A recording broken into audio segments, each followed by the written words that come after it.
obviously my reception here. Just give everyone a second so everyone could enjoy it. Okay, I think now it's streaming. Let's just see if it's working. Okay, so Ariel's here. Alrighty, so okay, we're middle of the laws of Rosh Chodesh, which is of course extremely appropriate because tonight's Rosh Chodesh. So those in the East Coast, I'm assuming it's already well into the night. Hey Ariel and Aaron, so it's a good time to learn the laws of Rosh Chodesh. Okay, so last week we learned about the laws of Hallel, of how we say Hallel, and the many different customs of saying Hallel on Rosh Chodesh, because Rosh Chodesh is a half Hallel. So then becomes a question if we make a blessing, we don't make a blessing, how we say the Kaddish afterwards, and all the things that we talk about in Hallel. And again, those who are one of the beautiful things here in Yerushalayim is, I don't know if in New York, maybe I don't know, I highly doubt, Barbara, if it's in Seattle, but smaller city, but in New York and other places, but in Yerushalayim, surely they have gatherings where people get together on Rosh Chodesh, and they really make a big davening out of it. I know right not far from here, and there's a show called Beis Hashem, where they do music with people come with their instruments and they sing Hallel. And not far from here is a show called Yeshurun Show, that the women get together, because again, like Rebecca is going to told me just now before online, but we learned in the halachas last week that the women are supposed to and Barbara, this applies to you also. Women are supposed to go on a little bit of holiday, not do work on Rosh Chodesh. So though you can't say they shouldn't do any work, hold on, Aaron, they shouldn't do any work on Rosh Chodesh, but the halacha says that you should take one thing on Rosh Chodesh, a woman should take one thing on Rosh Chodesh that she would do usually in her routine, and not do it because it's Rosh Chodesh. Rosh Chodesh is the new month. Now, and the reason is, we last week we weren't sure the reason. So Rebecca and I checked it out also independently while we to answer for this week, but Rebecca got ahead of me, and the reason is because the women were not part of the sin of the golden calf. And we know they didn't want to at all give away their gold. The men grabbed it from them, and they made the golden calf. And as a reward for that, God gave the women an extra holiday, which is the holiday of Rosh Chodesh, for them to take kind of a day off or a lighter day. From the Shulchan Aruch, it says you shouldn't do any work. But because maybe it's not practical, it says that women should try to take at least one thing that they shouldn't do usually in their routine in honor of Rosh Chodesh. So Aaron and then Barbara. Aaron, you had a question or a point to say? No, I just wanted to say, you was talking about New York. So in my circle, not in the summer because they take a vacation, but we have this elderly couple, like my parents' age.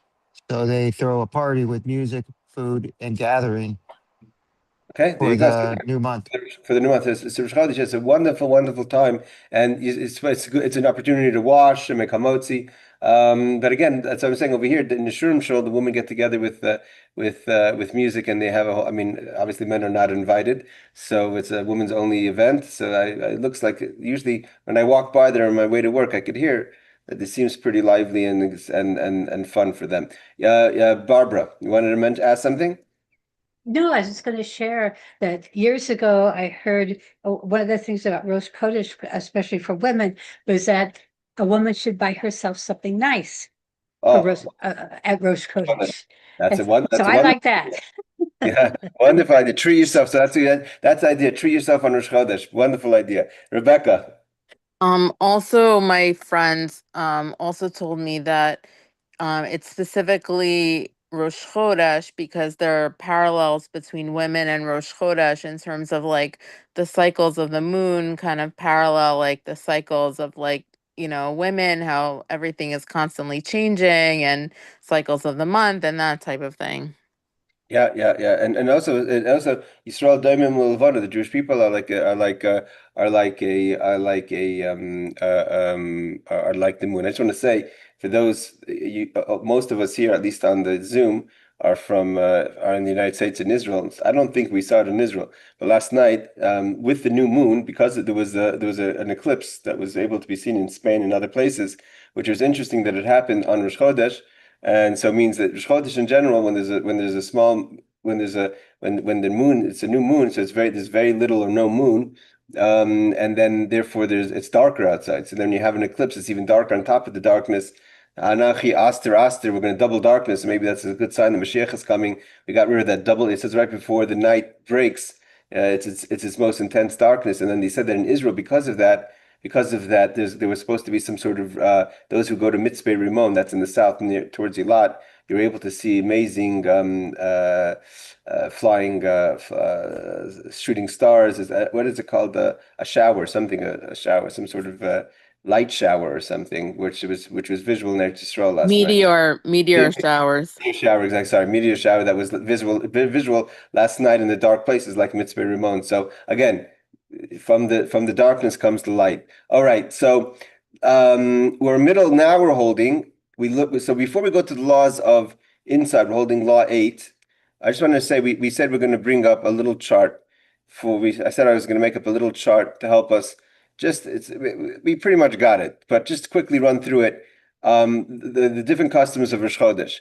So on Rosh Chodesh, everyone agrees we do a half halal. There's no one who says a full halal on Rosh Chodesh. It's a minhag, which means that we omit, means we don't say the lo lanu, and we don't say the hafti. Those are the two sections that we omit from the halal that makes it a half halal.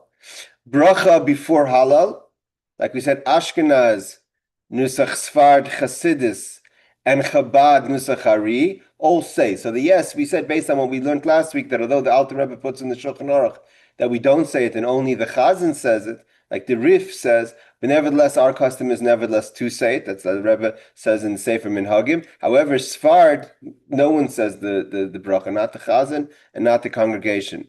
Bracha after halal is the same laws as the bracha before halal. Those who say the bracha before halal, Ashkenaz, Nusach Sfard Chasidis, and Chabad will say the bracha afterwards. Some people in Chabad will go according to what the Rebbe Alter Rebbe writes in Siddur, which the Chazan says that's the Nusach of the Rif, and everyone says Amen. Again, in the Sephardi communities, Edut HaMizrach, they will not say a bracha afterwards like they don't say before. Individual saying halal, so bracha generally is said in Ashkenaz. No bracha in Sfard. Nusach Sfard Chasidus says a bracha, and again, the minhag of Chabad is to make a bracha. Hodu, the repetitions, is the customs vary of how they do it. We say Hodu Lashem Kitov, and then Yomer Na Yisrael Kilam Chazde. The Chazan says, and everyone says Hodu Lashem Kitov, and we go ahead of the Chazan. Repeated even when davening alone. That's important to know. In Chabad, even if we're davening alone, we repeat the Hod L'Hashem Kitov. The Kaddish we spoke about immediately after Halal is, so he says, in Nusach Ashkenaz is the Kaddish with Tiskabel means a full Kaddish. And then when there's a Musaf that follows, because not always on Chanukah, we only say half Kaddish because there is no Musaf. We don't means that just a kind of a guide, a mental guide to know when we say a full Kaddish, that's kind of ending it. So when we say the full Kaddish after Uvaletzion every day, that ends Shachris. And if we say the full Kaddish after Musaf, it's because we ended Shachris and we're going into the new prayer of Musaf. If there's Chanukah where we have Halal and no Musaf, so we don't have to say the Kaddish Tiskabel until after Uvaletzion. In a lot of Ashkenazi shuls that you'll go to, davening is over after Kaddish Tiskabel. Kind of in Chabad we go all the way to Ach Tzadikim. Of course we say Tillim, but if you daven in Ashkenazi shul, you'll see kind of the intensity of the minyan is over after the Kaddish Tiskabel, which is the full Kaddish that we say to complete the davening, and that's applicable to all the tefillot. Okay. In Chabad we say Shir Shal Yom after Halal before Kriya. After Halal, according to local nusach, there's different nuschos. Okay, then we have the Barchi Nafshi. Is again today's Rosh Chodesh. So in Chabad today, for instance, I'm going to go after I finish our class here. I'm going to take my daughter Tali to school, and from there I'm going to go to an Ashkenaz Sephardic minyan, where it's going to be a little stressful for me because I have to say Hayom Yom Barchi Nafshi. And if I'm not mistaken, I also say LaDavid Hashem Ori all before Kriya, when the Sephardi community does not say that. They say it later. And then I have to be able to change my tefillin after Ashrei. So it gets a little stressful to daven in a non-Chabad minyan if you're a Chabad on Rosh Chodesh. Hold on, Aaron, let's just finish this. So again, the Baruch Nafshi, which is a special prayer we say for Rosh Chodesh, is there's different nuschos, but Chabad does say it. I think that's chapter 103, if I'm not mistaken, or 104 of Tehillim. Kaddish after Baruch Nafshi, we say Kaddish Yasim in Chabad. And Kaddish after the Torah, everyone says Chatzi Kaddish, half Kaddish. Kaddish before Musaf, again, also varies how that goes. Some people say the Chatzi Kaddish after, say the Kaddish, the Kaddish after Ashri Voletzion, and to go, and then they do the Musaf when they're ready. Chabad doesn't do the Kaddish until we actually are ready to say the Musaf. Okay, I think that basically covers it. Then he just says over here, just like we said last week, when do we say a Hallel? Rosh Chodesh is a half a Hallel. Chanukah, all 8 days, is a whole Hallel. Sukkot, all days are whole Hallel, so it's getting ready for the high holidays. So everyone should know that on Sukkot, every day we say the full Hallel, meaning including Chol HaMoed. Shavuos, both days we say the whole Hallel in Chutz La'aretz and Eretz Yisrael one day. Pesach, the first days only, night and day, we say the whole Hallel. The rest of Pesach is only half Hallel. Means Chol HaMoed, including Shvisha Pesach. And Rosh Hashanah, there is, of course, no Hallel in Rosh Hashanah. Yom Kippur has no Hallel. And also, Shabbos, ordinary Shabbos, has no Hallel. So that kind of gives us a rundown of the customs of Hallel. Yes, Aaron, and then Barbara. Okay. We know that in Israel, sometimes you do things a little different. So is there anything in the new month or of prayers or in celebrating that you do in Israel or we would do if we were visiting Israel that's different? The only thing differently that we would do in Eretz Yisrael, as I know of, it could be there's some other customs I'm not aware of, but the customs, as far as in Chabad, there's no difference. I know that some people, what's called the Hasidic Gra, the followers of the Gra, like we learned last week, they do a different reading. So if I was going to join an Ashkenazi minyan today, I don't believe the Sephardim keep that minhag. They would do the reading differently of the Torah. That was called the Nusach of the Gra. But the regular, I think in Chabad everywhere it's the same way. It's not a question of what we read; it's just how we divide the reading. There's four aliyot. There's four people that are called up to the Torah Rosh Chodesh. The way the Torah works is that it goes with the quality of the holiday kind of dictates how many aliyot you have. So Shabbos has the most, 7 aliyot. Yom Kippur has 6 aliyot. A regular Yom Tov has 5 aliyot. Rosh Chodesh has 4 aliyot, and a regular Monday and Thursday has 3 aliyot. So based on kind of the intensity of the day is how many people get called up to the Torah. So Shabbos is the most, 7 plus maftir. So in the division of the 4 calling ups on Rosh Chodesh, we learned last week that what verses get said is divided differently in Eretz Yisrael versus outside of Eretz Yisrael. But that's the only difference that I'm aware of, unless I'm mistaken. Yes, Barbara. I was just going to ask, so when I say my daily prayers, I say them on the ferry because that's when I have time, and I get out through the Amida. When should I say the half halal? Okay, At what so point? what siddur do you daven out of when you daven? Is that the Chabad siddur? The Chabad blue sitter, yes. Okay, so then you would go with the Nusach Chabad. So then your schedule, let's just see, we could bring it up right here. Let's just make the page a little bigger, if I can. I don't see that it has any effect.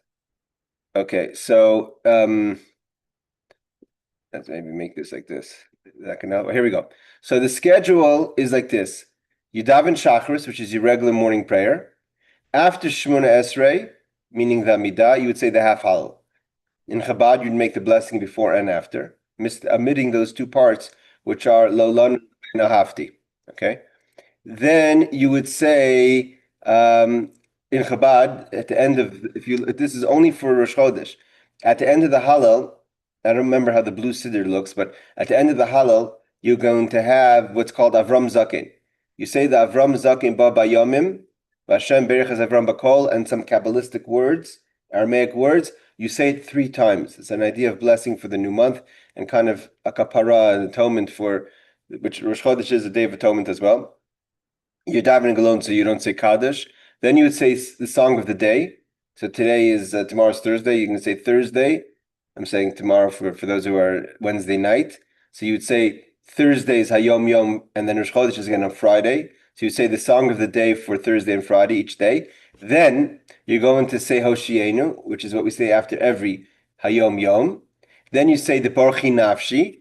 Baruchi Nafshi is a special prayer. Again, in the blue siddur, after the song of the day, you're going to have the Baruchi Nafshi.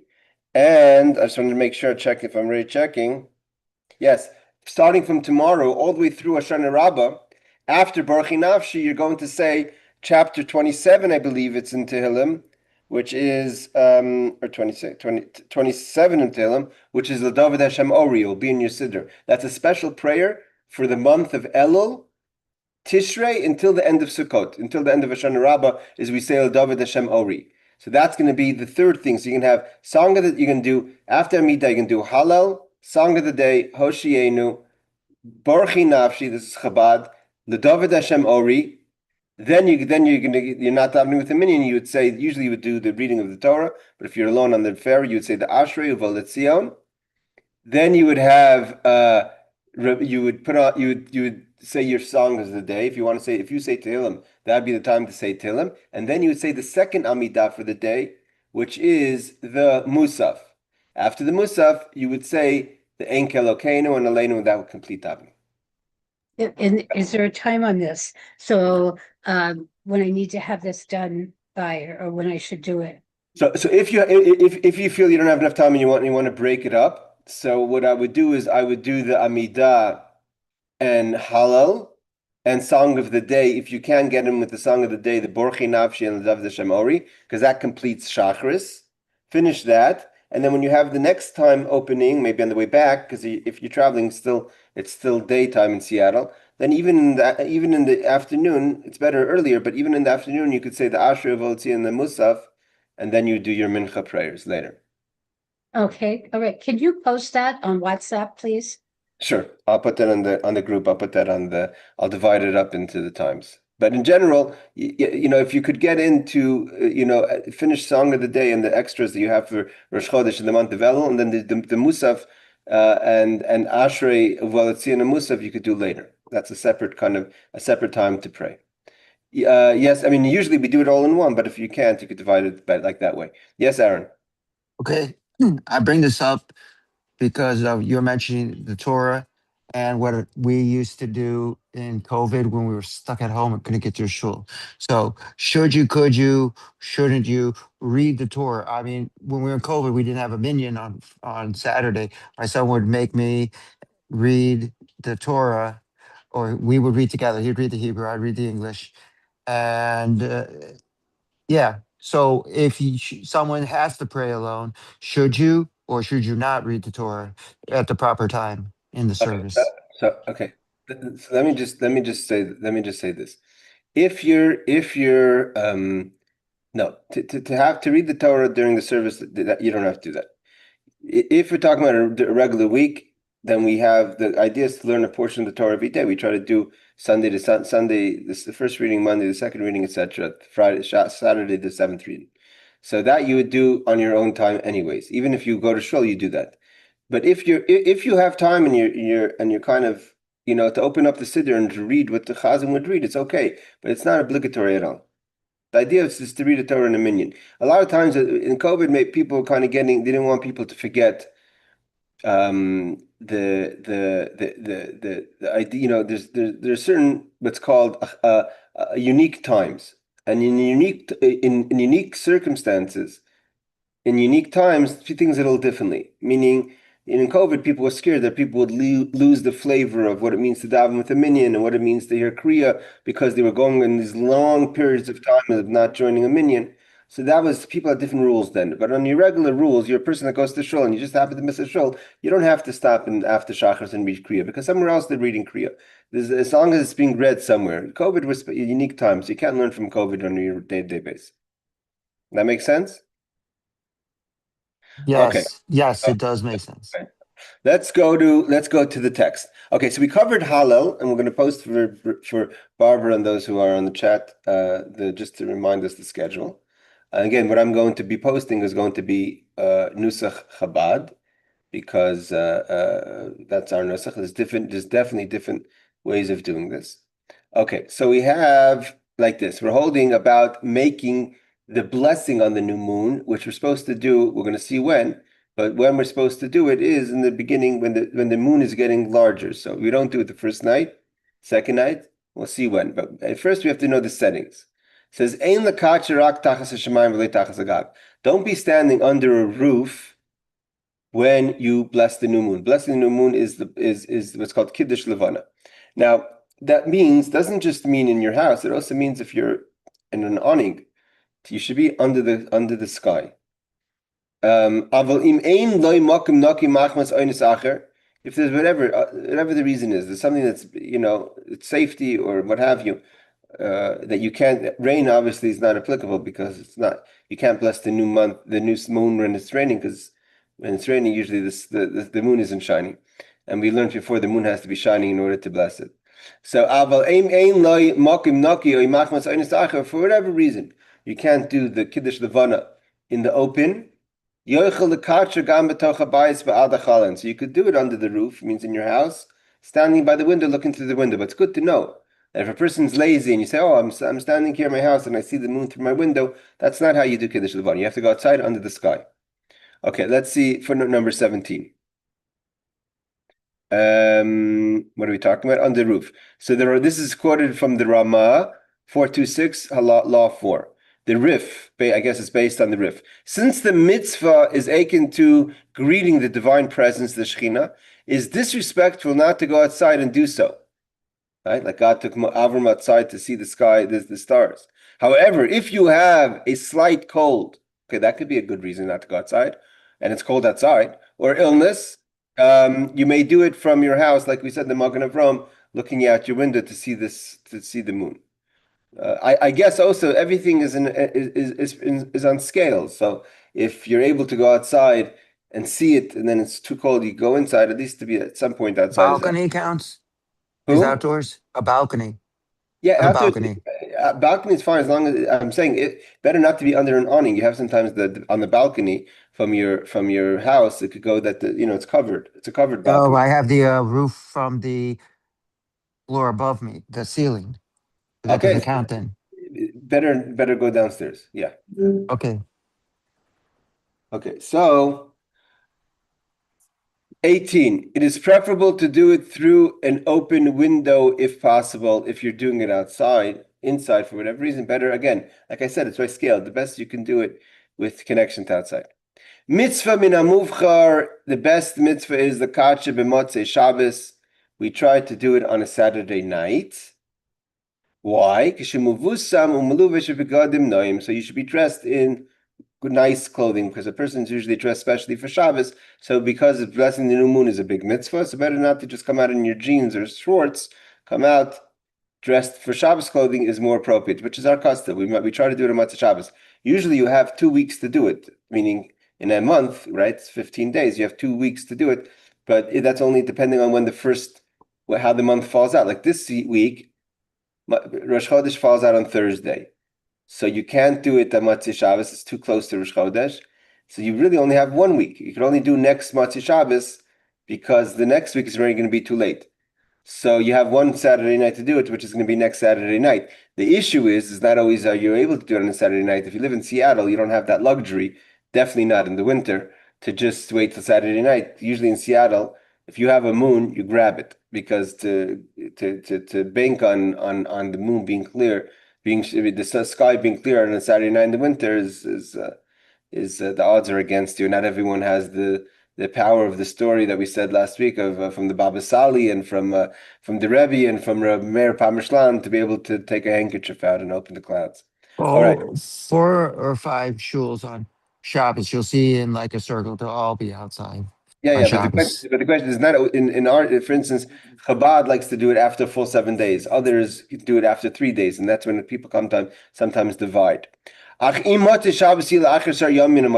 but if Motzei Shabbos is going to turn out to be as long as 10 days after the new moon, or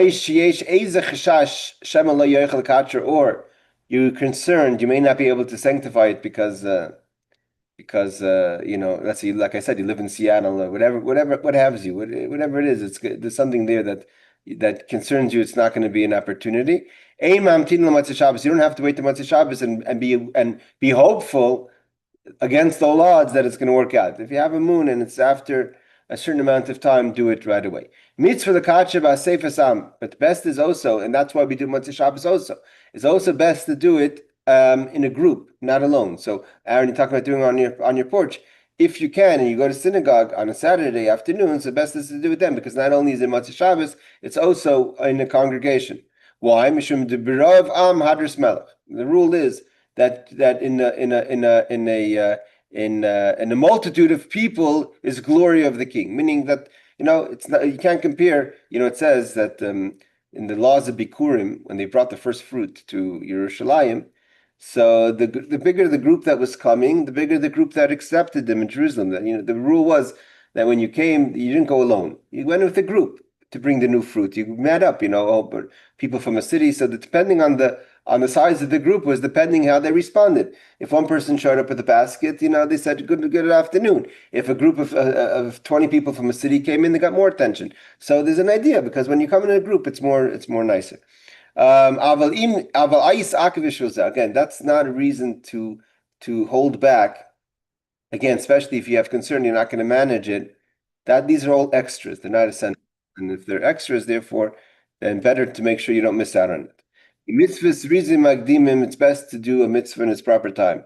Because to do a mitzvah in its proper time is better than to wait. So you should do it with the congregation. Okay, some people are less careful than that than others.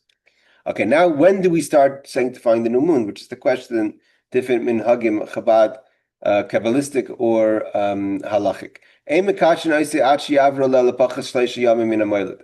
have to wait at least 3 days, but that's again, so 3 days. I don't know. I think the new moon. When are they saying the new moon is this year? Those who were in shul this week? I don't remember what it said. I think it said Thursday is the new moon. So Thursday, Friday, Shabbat, Matzah Shabbat. I don't know if that's considered 3 days. To be able to you have to have at least 3 days to be able to bless the new moon. But the custom is to wait 7. What happens if Saturday night comes out before 7 days? You shouldn't wait. That's Nusach Ashkenaz. So in Ashkenaz, if it's the 4 or 5 days and it's Matzah Shabbos, they're going to bless that Matzah Shabbos. This year, I don't think even Ashkenazi shuls would do it this Saturday night. But in Chabad and Hasidim, they'll wait even if it's the 6th day, they'll wait till the next week. Eli Katshuv Matzah Shabbos, better to do Matzah Shabbos because you're wearing clothing and there's Reivam than to do it than to wait 7 days. How long do you have? You have half a month. How long is a month? Like we said in our Parsha class, 29 and a half days. You only have 29 days to bless the new month. Once you go over to it's no longer a new moon because it's already past 50%. So he tells us how long is exactly a month. A month exactly is 29 days, 12 hours, halachic hours, not our hours, meaning we always divide the hours by the 24 hours by 24 hours is 12 days, 12 nights. So it's 29 days, 12 hours, ushva meyos v'tishim ushloisha chalakim, and 793 parts. Shehu arba asa, which basically gives you up to the 14th, including the 14th. Can you answer what halakha means? That last parts, I never know what that means. Halakha means parts, means, so he says over here, look, you see, look in the parentheses in English. A month is 29 days, 12 hours, and 793 parts of 1,080 parts, which make up an hour. So they don't have seconds. We have 60 seconds makes up an hour. Halachically, 1,080 parts to an hour. So 700. What's a part? How long is a real part? Well, divided. Halachically, we have different hours because winter and summer. Our winter hours are shorter. Our summer hours are longer. We always have a day and night. No matter what, every day is divided into 12 hours in the day and 12 hours at night. So if you have an exact 24 hours, it's half day, half night. So then the hours are exact. But you have winter that has shorter days and longer nights, and you have the summer that has longer days and shorter nights. But you always divide the day time by 12. So depending on winter, summer, and depending how long that daytime is how long the hours are. So you divide those days. So you divide it whatever. So sometimes you could have 40 minutes, 40 of our minute hours, and sometimes you could have longer than 60, depending on winter, summer. And then whatever that hour is, you have to divide it by 1,080, and 793 of those parts is the amount of parts of 12 hours plus 12 hours when the new month is. That's why it's complicated. It's not so easy, the laws of the new month. So, and that's also why we don't always, like this month, we have 2 days of Rosh Chodesh, and sometimes you have 1 day of Rosh Chodesh. Why? Because you can't divide a month by parts. You can't say Rosh Chodesh happens, middle of the day. So either you swing this way, you swing that way, because it swings. So it's not. That's why we have that at the end a leap year. What a leap year does is gathers all those extra spaces, and after every few years gives us extra time to make up with the lunar year with the lunar year with the solar year, so we kind of don't go out of sync. Yes, Rebecca. Sorry, not exactly about this, but if a woman doesn't go to shul the day that they bench Rosh Chodesh, like on Shabbos Mevarchim, she could say it at home by herself, right?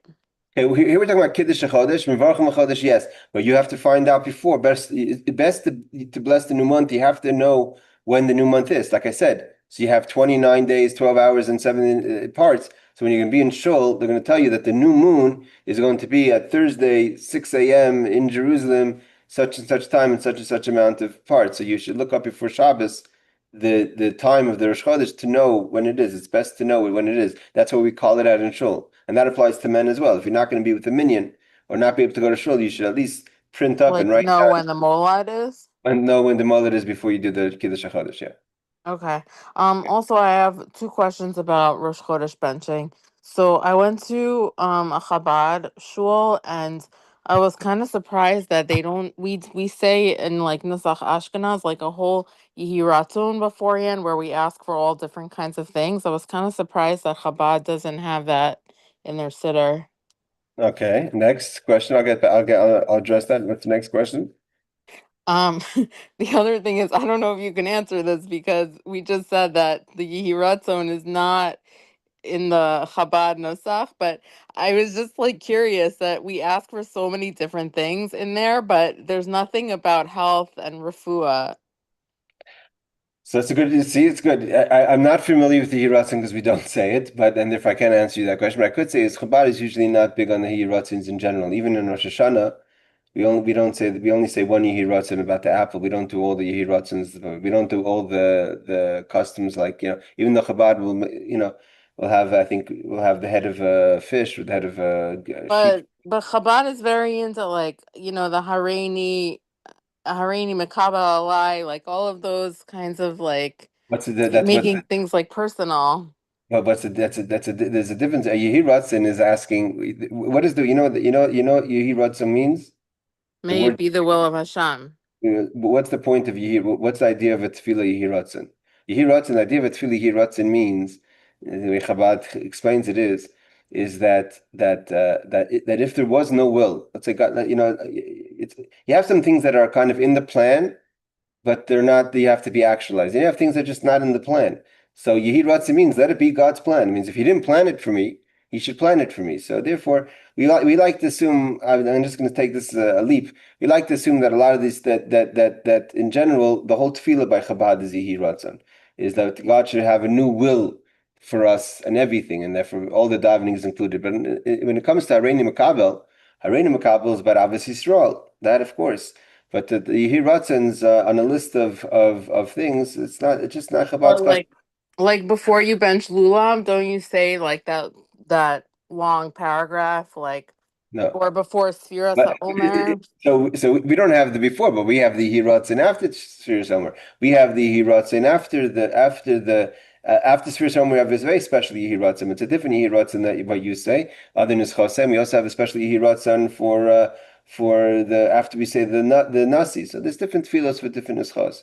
It says the Alter Rebbe checked hundreds of Siddurim when he came up with his Siddur. And you have to remember something else. The Alter Rebbe Siddur is based on the rule of Shar Kol. Shar Kol means the 13th gate of the temple. The temple had 12 gates, and there was an additional 13th gate. The 12 gates represented the 12 tribes. Each tribe had its own gate to enter, because each tribe had their own way of avoda, of service. What happens if you don't know what tribe you belong to, right? Let's say you don't know if you're a convert, then you don't belong to a specific tribe. So what gate do you go through? So it's called the 13th gate. It's called Shara Kolol, the inclusive gate. Everyone could go through that gate. So the Alter Rebbe's rule was that he built the siddur based on Shara Kolol. That means this is siddur for everyone. It's not a siddur for your special kind of person. And therefore, any person could daven the nusach of Alter Rebbe. And therefore, he made this nusach specifically to match spiritually. We're not on that league. We don't understand these differences, but the Alter Rebbe does. To understand what nusach is considered a Shara Kolel, an inclusive prayer, and what nusach could maybe be for a special group of people. Alter Rebbe wanted to have a very inclusive nusach. So that would be popular for today. Okay. So we said, okay, we're holding the footnotes over here, 19 and 20. So 19, it says, in the winter season, it's definitely better not to wait, obviously, because you may not be able to see it later. So says the Mishnah Berurah, especially in Europe, where the Chafetz Chaim lived, and also if you're in Seattle, if you're in Yerushalayim, you have a little bit more confidence that the moon is going to be out even in the winter months. But in Seattle, our rule in Seattle always was growing up that if you have a moon, grab it. Okay. An hour is divided to 101 halakim parts. So again, actually, those who learn Rambam one chapter a day, these are the laws that they're learning now, is the laws of Kiddush Chodesh. The very complicated, hardest part of Rambam is to understand the new moon. Not easy at all. You have to be an astronomist. He goes into all the rules and all the halachas. It's always not, if that's not your type of learning. Some people, it's a technical way of learning. Dealing with numbers, it's it could be very overwhelming. But it's of course all part of Torah. Okay, then at certain times of the year, we do not want to bless the new month. For instance, everyone knows this month, meaning the month we're leaving now, everyone waits till after Tisha B'Av to bless the new month because you don't want to bless in the 9 days. So that's why Matzah Tisha B'Av, everyone blesses the new month. We don't wait till the Shabbos Nachamu, especially Shabbos Nachamu sometimes could be too late. Also, if you're sitting mourning, Elim came. Again, if you're an ovel, I have to check Nusach Chabad. But if you're an ovel, then you don't do Kiddush Chodesh unless your avelus takes you into the 10th day. Because this is the Kitzur Shulchan Aruch who says that we don't want, even though you could go up including the 14th. I've seen people do it on the 15th, but up until because 15th basically. It depends how you look at the 14, 20, 29 days, what did we say, 12 hours and 793 parts. But either way, the Kitzur says don't go past 10 days. So he says if your Avelis goes past 10 days, then during the Avelis, during the morning, you could do the Kiddush Chodesh. Azi Kachu b'mei then you should do it even when you're sitting as a mourner.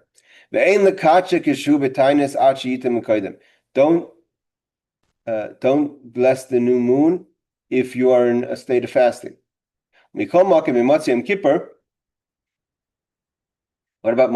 Yom Kippur? The custom is also Yom Kippur is the 10th. We don't bless. The custom is everyone does Kiddush Chodesh after the fast. The reason why you shouldn't do it while your food is because you're hungry. And it's a time of simcha, of joy. But on Yom Kippur, you don't need to eat. I know some people have the custom that they do break fast, and then they do Kiddush Chodesh. So that's if you're in shul where they have a break fast, some cake, coffee, whatever it is. They'll do break fast on Yom Kippur, and then go all out together and bless the new moon. But according to the Kitzur Shulchan Aruch, you don't need to do that unless, of course, you're very hungry. But you don't need to do. Of course, you have to have Havdalah first. But you won't do that because even if you're hungry, you're happy. Why are you happy? You're happy because you just got forgiven. So that overrides your hunger. All right, let's see the footnotes here. 21, he says, one should not sanctify before Tisha B'Av. This is a Ramah 426, law 2, because sanctifying the moon is a mitzvah fulfilled with joy. If you read the English text of the Kiddush Chodesh, it's a very beautiful tefillah, and it's supposed to be with simcha. And of course, in the 9 days, we're not simcha.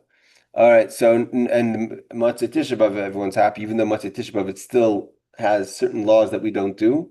We don't eat meat, we don't cut our hair, we don't do certain things until the midday of the 10th, but it's already, we're past, past crucial time. 23 will not end within the 10th day, the 10 full days, 10 24-hour periods. Okay. 24. The Magen Avram, but the Bir Halacha 426 talking about that you should do it even in morning if the morning takes you into the 10th day. It says the morning may not sanctify the moon unless the entire allowed time to sanctify the moon will elapse before the end of the 7 days of mourning. I mean, let's say, God forbid, someone was waiting to bless the new moon, and obviously suddenly someone passed away in your family that you have to sit Veilus for.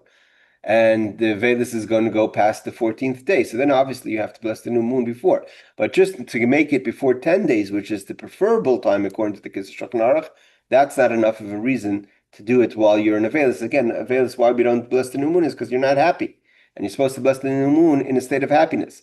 So therefore, the Bir Halacha says, if you're in mourning, and your mourning will end, your 7 days of Shiva will end before the 14th, then wait till after the days of mourning. The Shochet the Kitzur goes according to the Magen Avram. The Magen Avram who says that you should do it, try to do it before the 10 days. What are we talking about over here? That our sins are forgiven as we sanctify it immediately. So he says that we do Kiddush Chodesh seemingly before breaking the fast. So says the Chai Adam. After you taste something, you may sanctify the moon even immediately after Tisha B'Av. Okay. After you taste something, you may sanctify the moon even immediately after Tisha B'Av, says the Mishnah Brura and different Achronim. Means at Tisha B'Av you have to eat something first because you don't have the benefit of Yom Kippur, which is even though you're fasting, you have good, you're in good mood because of the forgiveness.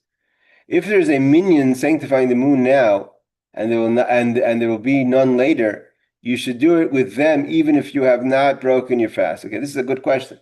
Let's say you're in Shul. Most people don't go back to Shul after they break the fast. If there's no break fast after Tisha B'Av in the Shul, most Shuls have a break fast. I mean, it doesn't mean you have to have a full sit-down meal, but if you have a little bit of orange juice and a knish, then you're okay. In a Danish, you're fine.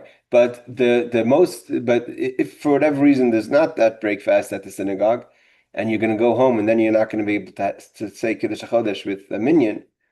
So, and even if you're fasting still, the idea of Rov Am Hadras Melech. So we learned, okay, if you want to break it up, that there's reason Magdim mitzvahs to wait for a minyan past the time that we don't do because we want to do a mitzvah as soon as possible.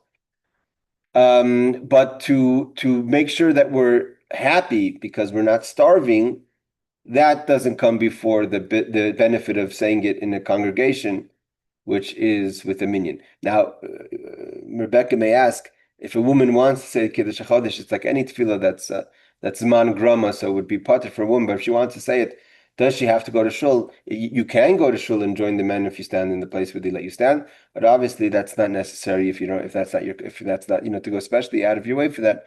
For roivam, again, I don't know. I didn't hear that has to be done. Yes, Rebecca. How come I always heard it being called Kiddush Levanah and not Kiddush HaChodesh? Kiddush Levanah. I'm sorry. You're right. I misspeaking. Okay, I wasn't sure if Chabad calls it something different. No. Kiddush Levanah. Sorry. So you just said women can say it? They just stand in a different spot? Again, you can't say this. You could say every tefillah. Every tefillah you could say. Of course, I've never seen women do it. Okay, that's what I'm saying. If you want to do it, you could do it. And you could. I think I've seen women do it. Like they'll stand on the side because it's not like we said, it has to be open in the sky, so it's not in the shul. Okay. Also, I forgot. After Yom Kippur, you have to do Havdalah with a nair or no? Yes, we do nair that Shavas. It has to be a nair that survived the night. So I'm just thinking, I'm thinking about in my parents' shul, when they have I don't know if they have food out after the fast, but somebody would have to make Havdalah with a nair before they would eat. And I don't know if they do that. Like, No, I mean, okay. First of all, the custom is usually we make Havdalah in the shul, and oh, they don't do that. And they, in and my you have parents' shul, they go straight into Mariv after like Ne'ilah. no, yes, you do Marv and after Marv. Of course, you can't do Havdalah before Marv. You do Marv, Oh, you do Marv after Havdalah. You do Marv, Havdalah after Marv. And if you don't, for whatever reason, do it. It doesn't say anywhere that you have to do, but if you don't do it, and again, you want to do Kiddush HaChodesh, I'm assuming you still do Kiddush HaChodesh before. Okay. Kiddush Levanah, sorry. All right. 26 is even before breaking your fast or putting on shoes after Tisha B'Av. However, you should first put on your shoes. You should better put on your shoes. But even if what is it? He contradicts that. Even for breaking your fast or putting on shoes after Tisha B'Av. However, you should first put on your shoes. Okay. Better be wearing shoes when you say Kiddush Levanah than not. Again, not everyone has the custom because not everyone has shoes in shul to change. Okay, most people don't. But wait, what do you mean put on your shoes? Because we wear non-leather shoes. They're still shoes. Okay, he means that. He means shoes that are not Crocs. Oh, well, I don't wear Crocs. Ein lekatsha loy bilal Shabbos v'loy bilal Yom Tov. Okay, that's important. We do not do Kiddush Levanah, not on Friday night and not on Yom Tov night. If again, what Yom Tov could you possibly do it on? The only Yom Tov you could do it on is Shavuos, because all other Yom Tovim are the 15th. So we were talking about Shavuos, or I guess the first night of Yom Kippur. Unless it's an emergency. That if you wait till Saturday night, it's gonna be too late. So if you forgot to do Kiddush Levanah, and Friday night is the crossover point, that's your last night to do it, and Matzah Shabbos would be too late, so then you could do it on Shabbos. That's good to know if people forget. So says the Radvaz, the Shara Hatzion 42611 says the reason is because it is a custom to dance at the sanctification of the moon, Kiddush Levanah. And if possible, you should avoid this on Shabbos. There are also many other reasons that brought down. So this is the issue of dancing, which we're not going to get into that now. That special dance for Rosh Chodesh should not be done on Shabbos, but again, that's one of the reasons of many. All right, 28. Ramah, see Shavus Yaakov. The reason is because one should not merge one simcha with another. So there's different things. There's a difference in Shabbos and Yom Tov. Shabbos is not a day of simcha. We don't say simcha on Shabbos. So why can't you do it? Because there's other reasons that are brought down. But Yom Tov doesn't have those reasons because Yom Tov is a zman of simcha. But we have another rule: you're not supposed to merge simchas. You're supposed to separate the times. They don't like we don't try to do things to get both to kill two birds with one stone, so to say. So you have each simcha has to have its own special time. So don't mix Yom Tov with blessing the new moon. Aaron, you wanted to ask something? Okay, let's continue. What about a good question? Someone who doesn't really benefit from the new moon, unfortunately, if that person is blind. So it says summa muter lakatsha. The word here is muter, doesn't say chayiv. Muter means a blind person is permitted to sanctify the new moon, even though doesn't necessarily benefit from the moon personally. Mishnah Berurah 4261 rules that a blind person is obligated to sanctify the moon because he benefits from the light that others have to guide him. So it's a question of permissible or obligatory. So it can't be obligatory if there's no benefit, but it's permissible according to the Kitzur. However, I think who does he say it was? The Mishnah Berurah says that it's obligatory because it's also you benefit because people guide you. You're better off when people could see than when people are in the dark. However, not you, being a blind person. However, since the Radvaz and the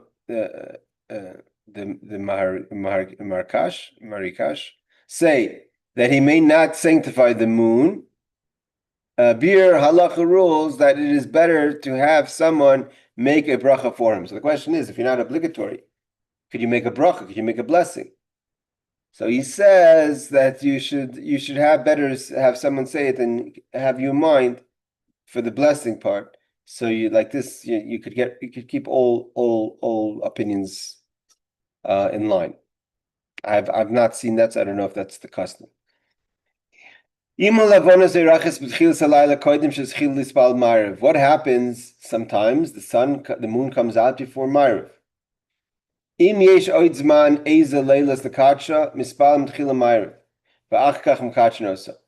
If you still have enough days in the month to do it, so first daven Ma'ariv and then do the Kiddush Levanah only after you daven Ma'ariv.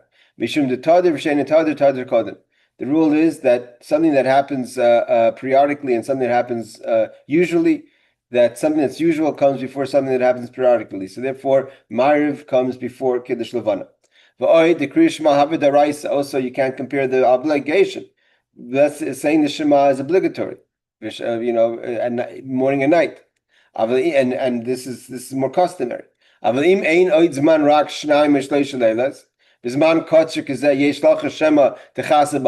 happens if, again, you're in a place like Seattle?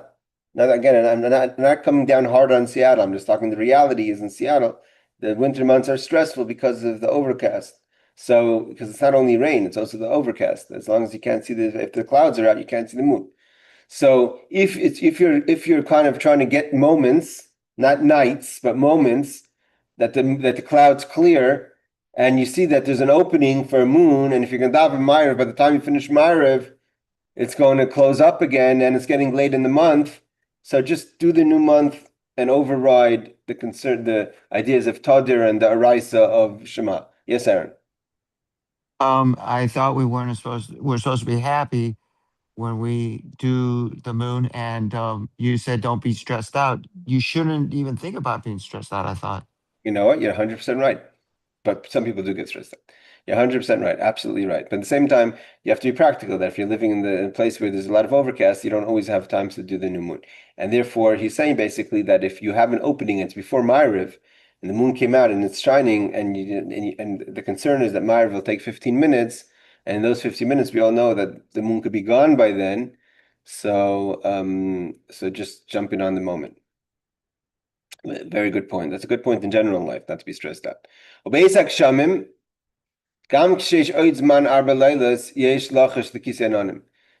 the wind, when there's a rainy season, so it's even more concern or more awareness of the abilities of losing the moon. So you should be more aggressive when taking opportunities of times of when the moon is out. And try to do Kiddush Levanah as soon as possible.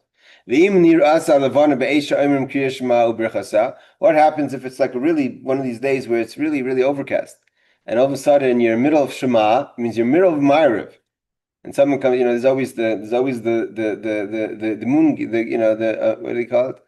A loonie, someone who's out there looking at the lunar, looking out for the moon.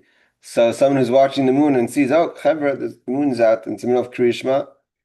Im hazman mitumsam kol kach sheba'oid yigmuru shmone esrei yaver zman kedusha yechol lahafsik afilu be'emtza brichos Kriya Shema oya afilu be'emtza Kriya Shema kaddish. So here he says a radical ruling that if it's mamish clear that this is a very short opportunity that's going to pass, even if you're in the middle of the Shema itself, you could interrupt the Shema to bless the new month.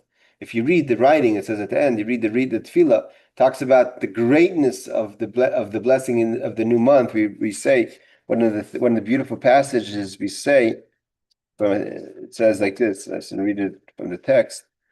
It says, I think it's before Hallel. Yeah, we say that Tana Devei Rabbi Shmuel. We learned it was an idea studied in the yeshiva of Rabbi Shmuel.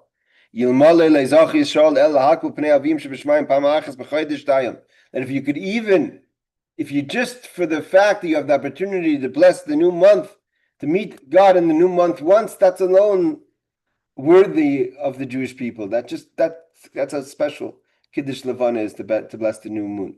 So therefore, if you have an opening and it's crucial timings that you know that this may not come back, so you could even interrupt the Shema to say Kiddush Levanah. But if,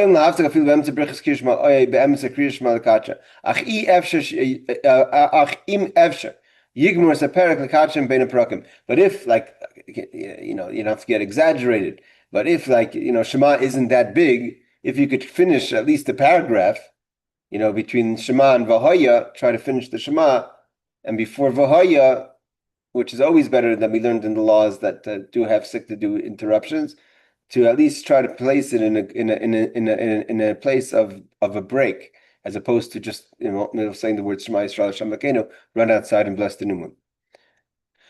Okay, let's just finish up this with the footnotes. 30 is he quotes the source. 31 is, and it is apparent over. What are we talking about? Also, if reading the Shema is biblical, yeah. So thus, it has a precedence over sanctifying the moon, which is not biblically ordained. It's rabbinic, so therefore it's custom, whatever. So doesn't have the same. It's not as strong as the Shema. Therefore, Shema comes first. 32 is okay. He tells us to check 16 to check, which we've learned in our laws of Tefillah Matzah Shabbos. What is the interruptions? What are the places in between the Shema? And 33, he says, is you may only say the bracha sanctifying the moon, but not the verses we are accustomed to say after the bracha, lechem apanim, author of the Kitzur Shulchan Aruch. So the Kitzur Shulchan Aruch has his own separate publication called lechem apanim, and there he rules that this law that we said that you're allowed to interrupt the Shema when you have an opening for the blessing of the new moon, doesn't mean the entire blessing, which is a long blessing and has some extra parts that we say, only the actual blessing itself. So it's the Baruch Atah Hashem, Baruch Atah Hashem Mechadash Chadashim, that section. Yes, Barbara. Yeah, I think you're on mute. Sorry, I was trying to hit the unmute button. I was just going to share that I was looking in my Kitzur Shulchan Aruch. Chapter 128 is all about the month of Elul and different things. And so, sorry, What chapter is that? The chapter 1 what? 128. 138. All right. Okay. Perfect. That's the month of Elul. We should learn the laws of the month of Elul, getting ready for Yom Tov. I think we're going to hit that actually. Maybe we'll skip to that after the laws of Rosh Chodesh, because to get in with the laws of Yom Tov, to be in the times. I'll make a decision on that next week. I think. How much longer do we have in this chapter? Only one more law. Okay. All right, everyone. Go ahead. Can I Aaron. just say one thing? Sure. Whenever it's appropriate, I would like to learn the laws of kosher. I get. Okay. Maybe we'll start doing that Saturday night after we learn the laws of prayer and blessings. Also, Yeah, when it Rabbi, gets easier to show up. I was just going to share that there's a place called Kosher Institute of America. That's who I went through and got all my knowledge and everything. And it's self-study and it's really good, Aaron. Kosher All right. Institute of America. Thank you. Yeah. Okay. Rabbi, ahead, I was just gonna ask if we can like, even if you do something else before the halachos of Yom Tov, if by the time we get to Sukkot, if we could cover the laws of Yom Tov before Sukkot. Yeah, so I mean, the next chapter 98, starts the laws of Yom Tov. So laws of Yom Tov are complicated, different than the laws of Shabbos, because of course, like the tractate of Beitza, which tackles the laws of Yom Tov, kind of because there's leniencies or things that we can do different than Shabbos. So therefore, there's also things that were more strict, comes with it, stringent things that we're more strict with. But we'll all tackle that. We'll make an executive decision what's best for going forward with the class. Laila Tov, everyone, take care. Thank you. Thank you, Rabbi. For your grandson. Amen. Much.